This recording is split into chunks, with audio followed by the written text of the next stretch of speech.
उसके पात्र हो कि नहीं हो, आपके लिए वो ठीक है कि नहीं है।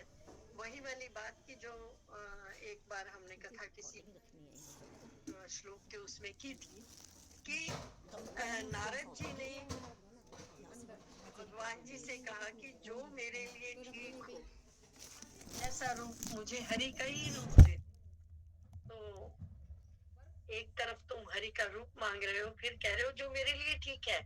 तो प्रभु ने उसे बंदर बना दिया और ये कहा कि हाँ ठीक है जाओ।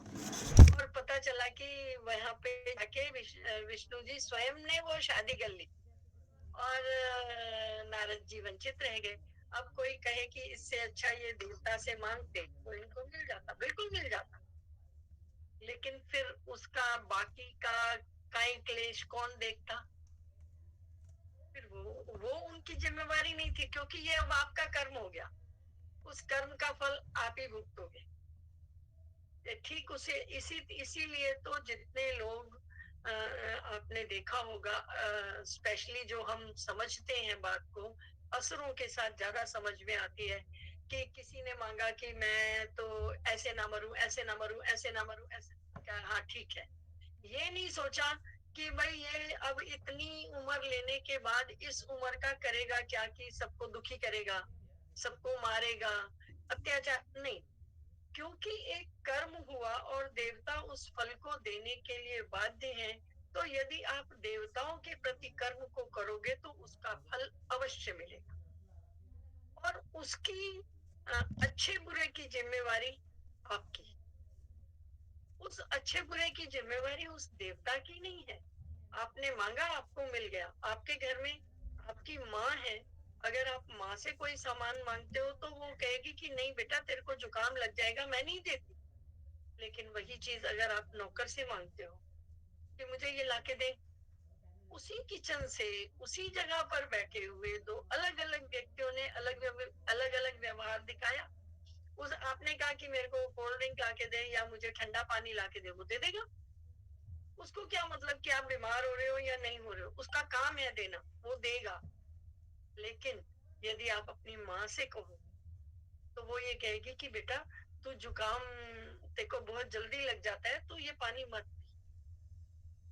और वो वाला पानी नहीं देगी आपको, फ्रिज का पानी कभी नहीं देगी। वो कहेगी मैं तुझे गर्म देती हूँ, पीना है तो पी, बेशक मत पी, मैं ठंडा नहीं दूंगी। तो जब हम प्रभु की भक्ति करते हैं, प्रभु से मांगते हैं, तो जो आपके लिए हितकर है वो मिलता है। और जब हम देवता से मांगते हैं तो जो हम मांगते हैं, जैसी भक्ति करते हैं, हमें उसका फल तुरंत मिल जाता है। और शायद यहीं से कहीं गड़बड़ हुई है हमारे सोचने में कि हम आए दिन अपना देवता बदलते रहते।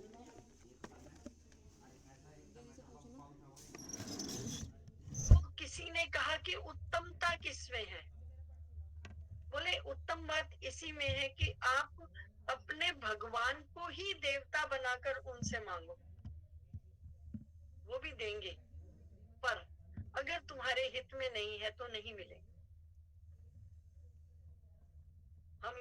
हमारे कितने सारे ग्रंथों में आता है, कृपा करो गुरुदेव की नहीं, मतलब मैं आपको गुरु बनाता हूँ,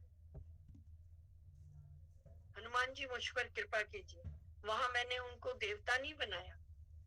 ठीक उसी तरह जैसे घर में एक बहू आती है तो वो ससुर की भी सेवा करती है, सास की भी सेवा करती है, चाची और ससुर की भी, मतलब घर में जितने रिश्ते होते हैं सबकी सेवा करती है, लेकिन उसका इष्ट कौन है? ना पति। मुख्यतः वो मन से हर समय पति का ध्यान करती है और पति के साथ लगे हुए सभी रिश्तों को बराबर नजर से उनकी सेवा भाव में रहती है। तो इसमें कोई अंतर नहीं आता, वही है, लेकिन उसका इष्ट कौन है? उसका पति। इसी तरह यदि हम अपने इष्ट से हर चीज मांगे तो जब हमारे लिए वो लाभदायक है हमें तब मिले। और हम ये प्रार्थना भी करें कि प्रभु जो मेरे लिए ठीक हो मुझे वो देना, फिर हम उससे मांगे तो जो हमें मिलेगा वो हमारे लिए लाभकर ही होगा। ऐसी भावना से मांगे। ये नहीं हम साधारण उसमें क्या कहते हैं, अरे तुम तो इतनी पूजा पाठ करती हो, फिर तुम्हें ये कष्ट क्यों रहता है? अब इसका जवाब कैसे दिया जाए? वो मेरे कर्मों का परिणाम है, वो मुझे भोगना है। हर चीज की दवा नहीं हो सकती, कुछ भोगना है। सांस्थितिक्षस्व भारत, हे भारत, हे युद्ध अर्जुन, तुम उसे सहो। कहा है भगवान ने ना, सांस्थितिक्षस्व, कि तुम उसको सहो, कुछ तुम्हें सहना भी है। हाँ ठीक है, अगर आप देवता की उपासना करते हैं तो वो तुरंत फल दे देते हैं, ऐसा इस श्लोक में भी बताया। आगे चलते हैं। अब वो कहते हैं कि जब भगवान के हमने दिव्य जन्मों को जान लिया, तो कर्मों को तत्व से जानने के लिए फल भगवान की प्राप्ति है। कर्मों का फल भगवान की प्राप्ति। उन्होंने कहा कि जब आप कर्म योग के द्वारा कर्म को करोगे तो उसका फल क्या होगा, कि तुम्हें भगवान की प्राप्ति होगी। शांति निगदे निगद गच्छति, कि शांति को अधिग्रहण करता है मानव। तो वो ये कह रहे हैं कि इस तरह अभी तक जहां तक बताया, 12 श्लोक तक हम आ गए। 12वें श्लोक तक ये बताया कि किस तरह जन्म की दिव्यता है प्रभु में। जन्म कर्म च में दिव्य। तो अभी तक यहाँ जन्म की दिव्यता को बताया, तो आगे वो कर्म की दिव्यता बताने के लिए अगला श्लोक कह रहे हैं, चातुर्वर्ण्यम मया सृष्टम, कि मैंने चातुर्य वर्ण की सृष्टि की। ये श्लोक बहुत बढ़िया है। इसका अर्थ और अनर्थ दोनों ही इस समाज में बहुत घनीभूत तरीके से प्रचलित है। चातुर्वर्ण्यम मया सृष्टम गुण कर्म विभागशः तस्य कर्तारमपि मां विद्धि कर्तारमव्ययम्। कहते हैं कि ब्राह्मण क्षत्रिय वैश्य शूद्र, ये 4 वर्ण हैं जो मैंने रचे हैं। प्रभु डंके की चोट पे कह रहे हैं ये मैंने रचे। इसका अर्थ का जब हम अनर्थ लगाते हैं तो हम कहते हैं कि देखो सारी जातियां प्रभु ने बनाई। उन्होंने गीता में भी कहा है कि मैंने रचा है। इसी तरह मनुस्मृति में भी कहा है कि ये चारों वर्ण मैंने बनाए हैं। पर इसका अर्थ देखो, थोड़ा गूढ़ता में जाओ, थोड़ा अंदर जाओ, तो आपको पता चलेगा कि चातुर्वर्ण्यम मया सृष्टम का अर्थ क्या है। किसी भी समाज, किसी भी देश, किसी भी संस्था, किसी भी ऑर्गेनाइजेशन को चलाने के लिए हमें ये चारों चीजें चाहिए होती हैं। कोई ऐसा जो प्लानिंग करे, ब्राह्मण हो गया। कोई ऐसा जो एग्जीक्यूट करे, क्षत्रिय हो गया। कोई ऐसा जो उसकी मार्केटिंग करे, वैश्य हो गया। कोई ऐसा जो काम भी करे ना, शूद्र हो गया। इसमें कोई छोटा बड़ा नहीं है। इसमें से एक भी अगर ना हो, ब्राह्मण ना हो तो भी आपकी फैक्ट्री नहीं चलेगी, क्षत्रिय ना हो तो भी आपकी फैक्ट्री नहीं चलेगी, वैश्य ना हो तो भी आपकी फैक्ट्री नहीं चलेगी, शूद्र ना हो तो भी आपकी फैक्ट्री नहीं चलेगी। और जहाँ मनुस्मृति में ये श्लोक आया है, उसके आगे ही एक श्लोक और भी आया है। वो वहां कहते हैं, और उन्होंने इन चारों की उत्पत्ति अपने शरीर से बताई कि ये मुख है, ये मेरा हाथ है, ये मेरा, और वो मेरे पैर। अब जब पैर तक की बात आ गई तो अपने शरीर में से क्या हम पैर को काट देते हैं? कोई बताए, क्या हम पैर को काट सकते हैं? अपने सिर को काट के अलग कर सकते हो? क्या हाथों को काट सकते हो? पेट को काट सकते हो? कुछ काट पाओगे? कुछ के बिना ये शरीर शरीर रहेगा? इस भावना को तो कोई समझा नहीं। लो, भगवान जी ने खुद बनाए चारों वर्ण। हाँ बनाए, तो आप अपनी फैक्ट्री में बना रहे हो तब कुछ नहीं। आप अपने घर में बना रहे, नहीं है आपके घर में किसी एक चीज के बिना गुजारा है। अभी शादी करने चलते हो तो जो आपके परिवार के जिन लोगों को रीति रिवाज पता है बुला के पूछते हो ना उनसे, तो वो ब्राह्मण नहीं है। वो ब्राह्मण तो कर रहे हैं कि अपने ज्ञान को फैलाते हैं। और फिर भगवान ने कर्म विभाग, गुण और कर्म से ये विभाग बनाए गए, ये जन्म से नहीं बनाए गए। जन्मना जायते शूद्र, जन्म से प्रत्येक व्यक्ति शूद्र पैदा होता है।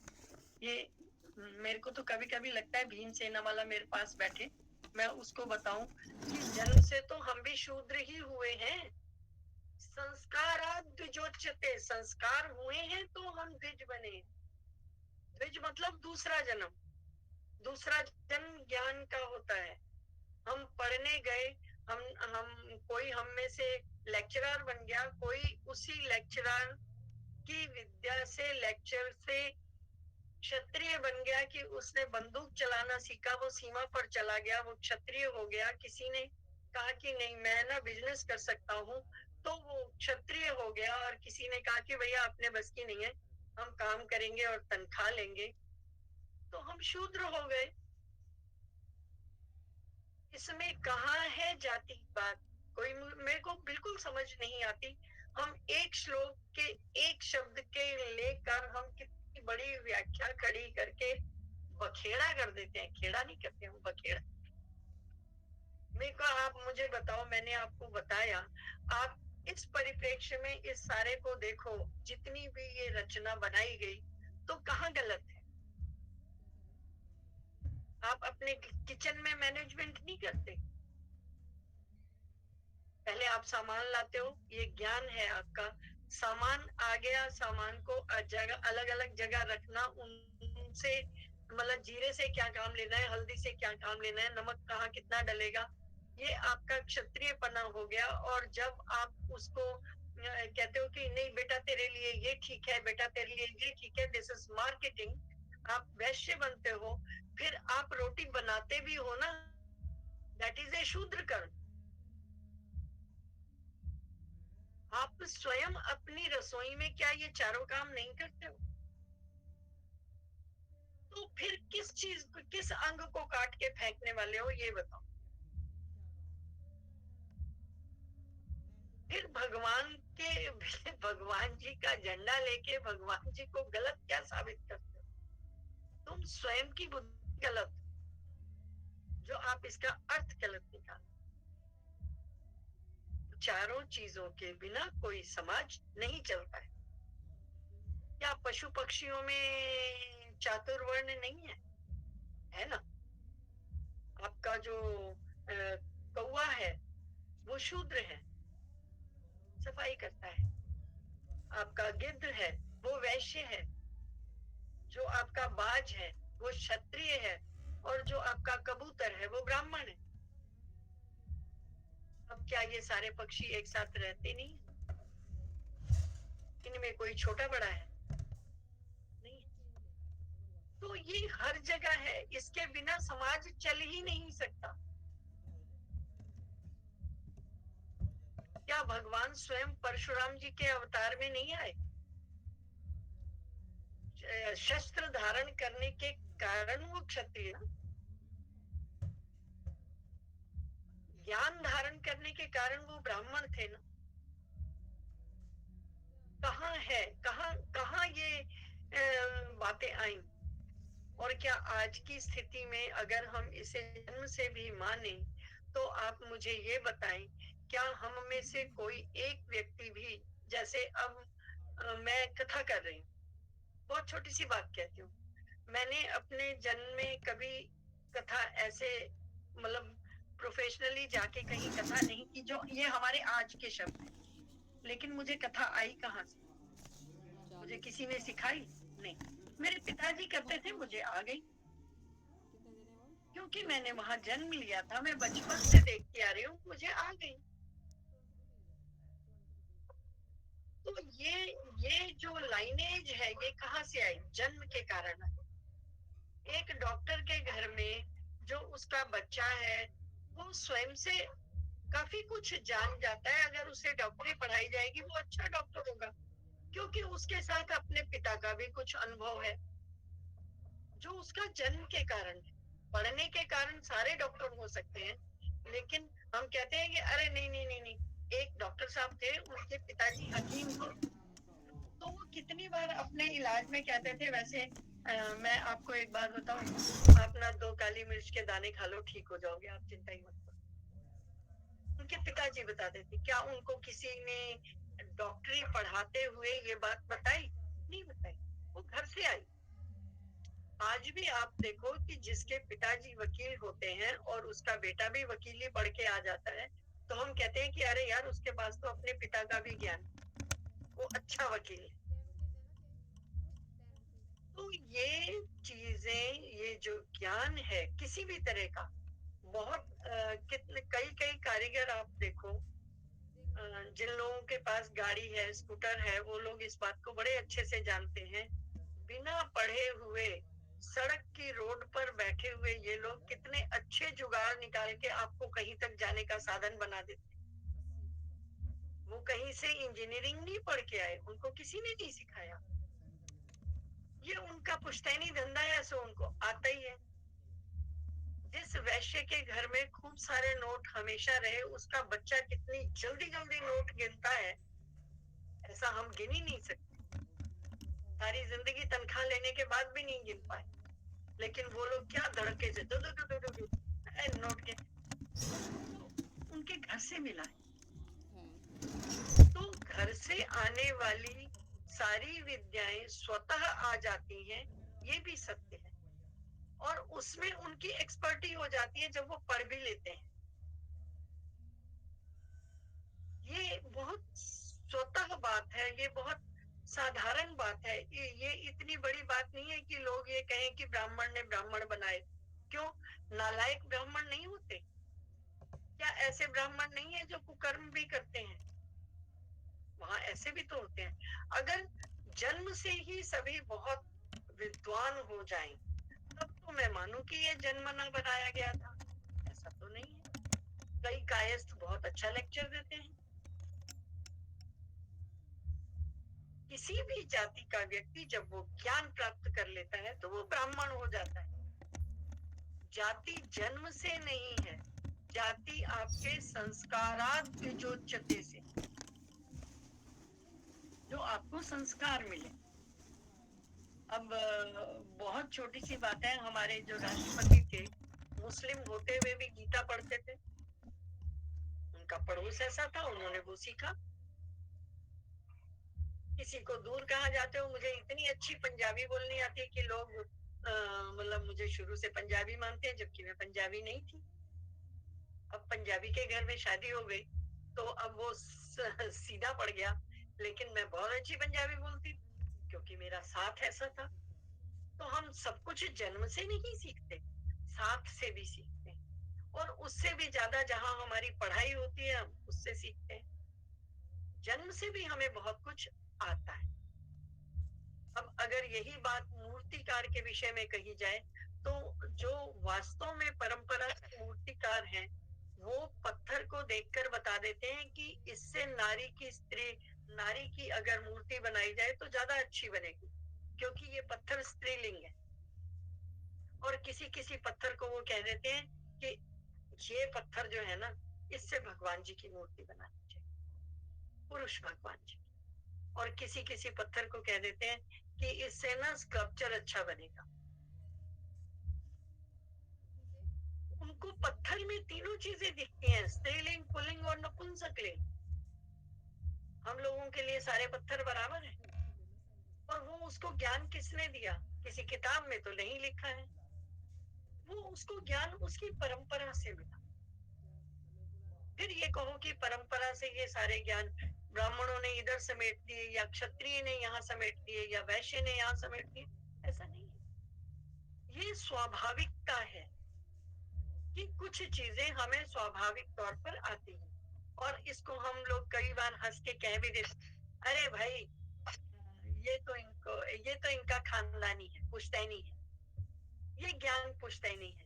सुनार जितना अच्छा सोने को घड़ लेता है, जितना अच्छा सोने को पहचान लेता है, क्या दूसरा व्यक्ति खाली पढ़ के उस सोने का वैसा ज्ञान कर सकता है? नहीं कर सकता। तो ये स्वाभाविकता के साथ बढ़ी हैं चीजें, ये किसी ने जातियां बनाई नहीं है। बाद में ये रूढ़ ऐसे हो गए कि हाँ ठीक है, मेरे पिताजी कथा करते थे, मैंने कभी जिंदगी में कथा नहीं की, सारी जिंदगी लाइब्रेरी साइंस की नौकरी की, ऑफिस में जाके की, तो वहां कोई कथा थोड़ी करते थे। लेकिन ये अंदर गुण है, गुण सूत्र से आया है, और मैं कथा कर लेती हूँ। मेरे भाई नहीं कर पाते। एक घर में पैदा हुए 4 बच्चे क्या एक कर्म कर पाते हैं? नहीं कर पाते। मेरा भाई नहीं कर सकता। और मेरे सबसे छोटे भाई की बहुत रुचि है धर्मशास्त्र पढ़ने की, वो पढ़ता है। तो लोग कहते हैं तो पंडित जी दा बेटा है ना, इसलिए पढ़ लेता है, लेकिन उसकी कथा में कोई रुचि नहीं है, वो कथा नहीं कर सकता। मेरा भाई कहता है जितना अच्छा तू बोलते हैं हम तो सोच ही नहीं सकते, वो कर ही नहीं सकता कथा। तो ये गुण सूत्र से आता है।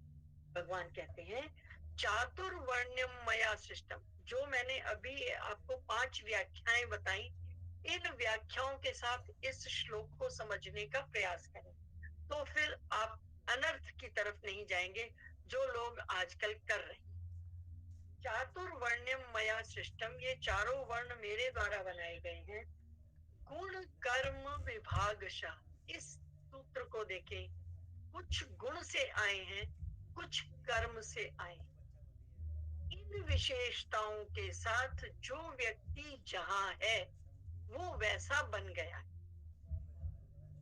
इसका अर्थ ये है तस्य कर्तारमपि माम विद्य कर्तारमव्ययम्, कि ऐसा बनाने पर भी तू मुझको परमेश्वर मान और मुझे अकर्ता मान, कि मैंने कुछ नहीं बनाया है। क्यों?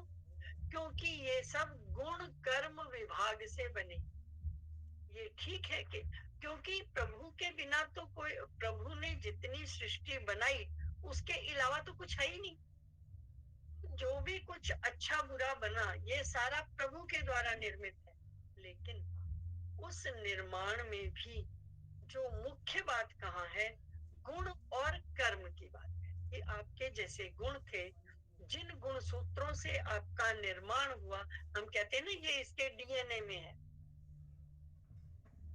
तो जिन गुण सूत्रों से निर्मित होकर आप बने, या जिन गुण सूत्रों के साथ आप रहे, या जिन गुण सूत्रों को आपने कर्म रूप में अपनाकर अध्ययन किया, उनका परिणाम आप स्वयं की आप क्या बन गए, किस जगह हैं, ब्राह्मण हैं, क्षत्रिय हैं, वैश्य हैं या शूद्र हैं, ये स्वयं की चॉइस है। अगर अब लोग गोद ले लेते हैं, गोद लेने के बाद वो अपना नाम दे देते हैं, सब कुछ है, लेकिन वो कर्म कैसे करता है?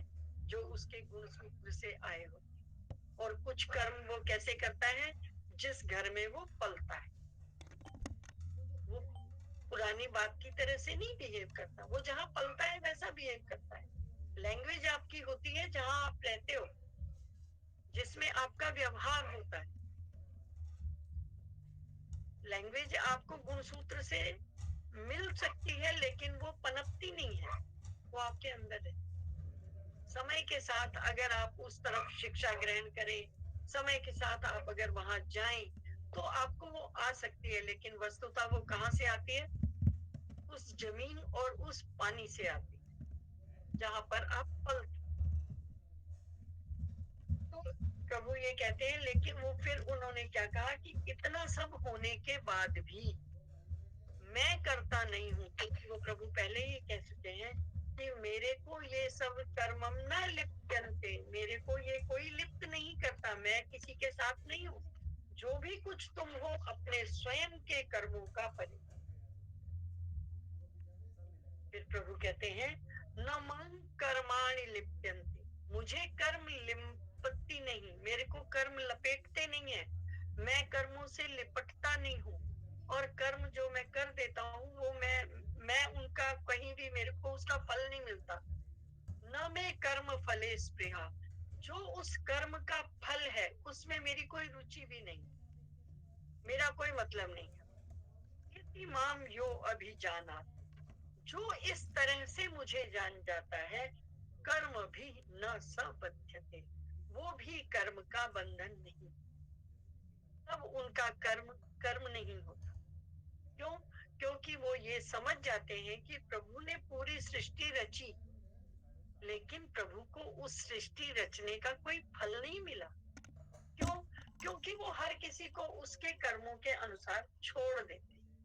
वो जानते हैं उसके कर्म के फल में उनकी स्पृहा नहीं है, उनका कोई अर्थ नहीं है। उन्होंने बंदा बना दिया, उसके बाद वो अच्छा काम करेगा, बुरा काम करेगा, उत्तम होगा, मध्यम होगा, अधम होगा। चारों वर्णों को बनाने के बाद प्रभु ने किसी से ये आशा नहीं रखी कि मैंने उनको बनाया तो अब उनकी आरती करना शुरू कर दो। उन्होंने ये कहा, गुण कर्म विभागशा, तुम गुण कर्मों के हिसाब से काम करो। यहीं पर आकर वो श्लोक पूर्ण हो जाता है जो उन्होंने कहा था कि स्वधर्मे निधन श्रेय, आया था ना अभी पीछे।